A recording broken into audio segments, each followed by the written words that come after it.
পরিষ্কার হবে।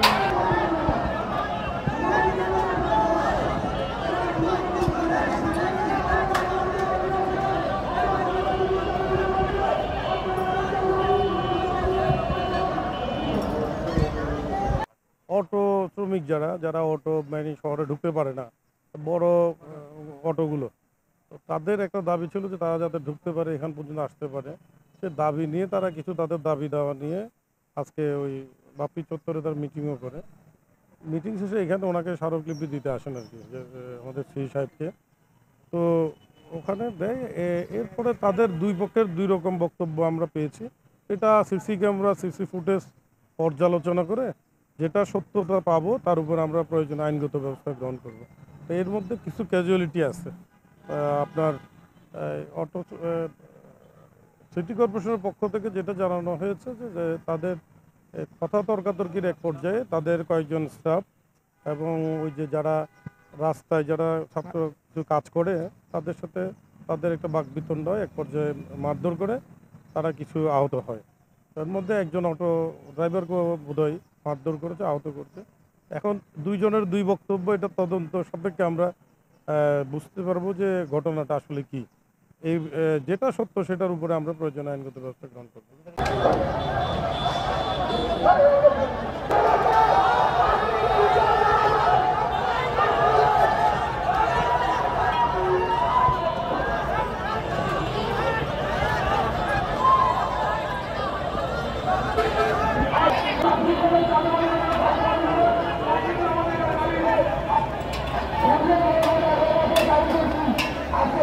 2 নং রেলগেট একটা স্ট্যান্ড করে ফেলছিল বড় অটোরা।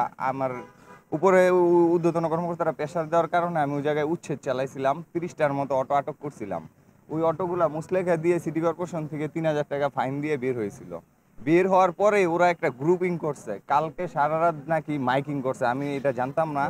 ওরা মাইকিং করে সব ড্রাইভার এক হয়েছে, এক হইয়া আপনার সিটি কর্পোরেশনে সকাল 10টা থেকে অবস্থান কর্মসূচি করতেছিল, ওদেরকে শহরে ঢুকতে দিতে হবে।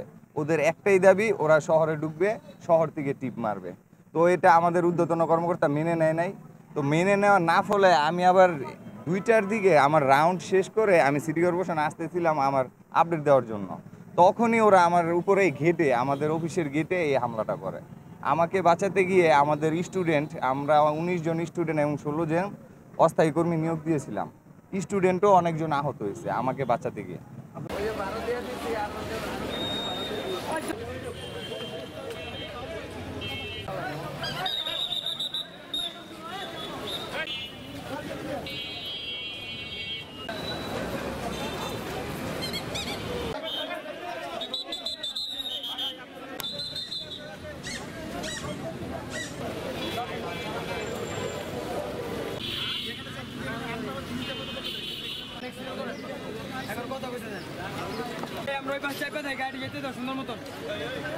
প্রথম আমরা একটা দাবি নিয়ে আসি সিটি কর্পোরেশনের কাছে।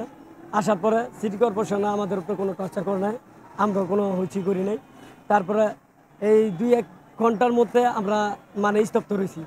কয়েকটা পোলাবাইত আসছে, আসার পরে আমারে বলতেছে যে সম্রাটের নামে যে তুমি এটি বলছো, কোনো প্রমাণ আছে, সাক্ষী আছে? তারপর আমি বলছি হ্যাঁ আছে। কে? আমি নিজে। ঠিক আছে, আমি কারো ডরাই কমবো নাকি? এরপরে কয়েকটা পোলাবাইতেন না, ওরাও মানে টর্চার করে না, ওরা উপরে নিয়ে আমার সাথে ভালো ব্যবহার করছে। ভালো ব্যবহার করার পরে যখনই সম্রাট আসছে তখন সম্রাটে ওদের উপরে দিয়া সম্রাটে আমারে তুলে নিয়ে যেতেছে গা। তারপর আমার অটোওয়ালার ভাইরা আমারে না ধরলে সম্রাট আরও আমার মাইরা লাইতো। এই যে আমার চিহ্ন দেখেন, আমারে কিভাবে মারছে, এই যে আমার আঙুলটিতে ফাটা লাইছে। ঠিক আছে, হ্যাঁ সেটা অল লোকেরা মানে ওই যে ওর যে লোকগুলি আছে অল লোকেরই সম্রাটরে 2-3টা থাবুন মারছে, সম্রাটের নিচে পড়ছে। পড়ার পরে সম্রাট আবার আমার লই পড়ে আছে, পড়ার পরে সম্রাট আমার ঘুষাইছে। আপনারা জানেন যে নারায়ণগঞ্জ সিটি কর্পোরেশন এলাকায় অবৈধ, যেগুলোর অনুমোদন নাই সিটি কর্পোরেশন কর্তৃক, এই ধরনের অনেক অটো রিক্সা চলাচল করে। এর মধ্যে কিছু অটো আছে বড় সাইজে, ডাবল। তো এই অটো চালক যারা, তারা আজকে একটা মানববন্ধন করেছেন তাদেরকে যাতে এই অবৈধ অটোগুলোকে চলাচলের সুযোগ দেওয়া হয় শহরের মধ্যে। আমি অফিস করছিলাম, আমার কাছে তারা এসেছিলেন আমার সঙ্গে কথা বলতে। আমি তাদেরকে আসতে বলি, তাদের সঙ্গে আলাপ করি এবং তাদেরকে আমি বুঝিয়ে বলি যে জেলা প্রশাসক মহোদয়ের অফিসে যে মিটিংটা হয়েছে যানজট নিরসনের জন্য, সেই মিটিংয়ের কার্যবিবরণী এখন আমরা পাই নাই। ওইখানে যে সিদ্ধান্ত হয়েছে সেই সিদ্ধান্তের আলোকে আমরা সবগুলো সংস্থা বলে জেলা প্রশাসন, পুলিশ, সেনাবাহিনী, বিআরটি সবার সঙ্গে কথা বলে এই ব্যাপারে সিদ্ধান্ত নেব, তখন আপনারা জানতে পারবেন। এটা আমরা দেখব। এতটুকু বুঝিয়ে বলি, ওনারাও এখান থেকে তারা, আমার মনে হলো যে তারা বুঝতে পেরেছেন, তারা চলে যান। আর অনেকক্ষণ পরে প্রায় 2টা 2:30টার দিকে আমি তখন বাইরে চিল্লাপাল্লা শব্দ শুনতে পাই।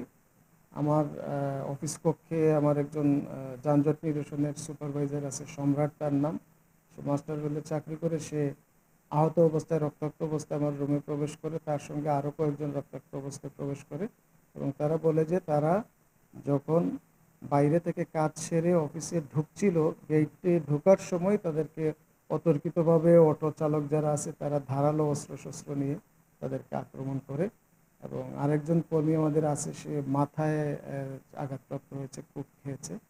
এবং দুঃখের বিষয় হচ্ছে যে আমরা এই আহত আমাদের সহকর্মী যারা, তাদেরকে কিন্তু চিকিৎসার জন্য যে হসপিটালে পাঠাবো সেই সুযোগও পাচ্ছিলাম না, আমাদেরকে চারিদিক থেকে অবরুদ্ধ করে রাখা হয়েছিল।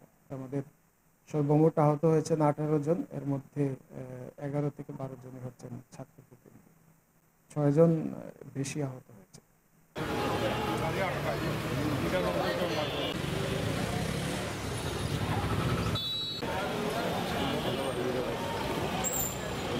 সব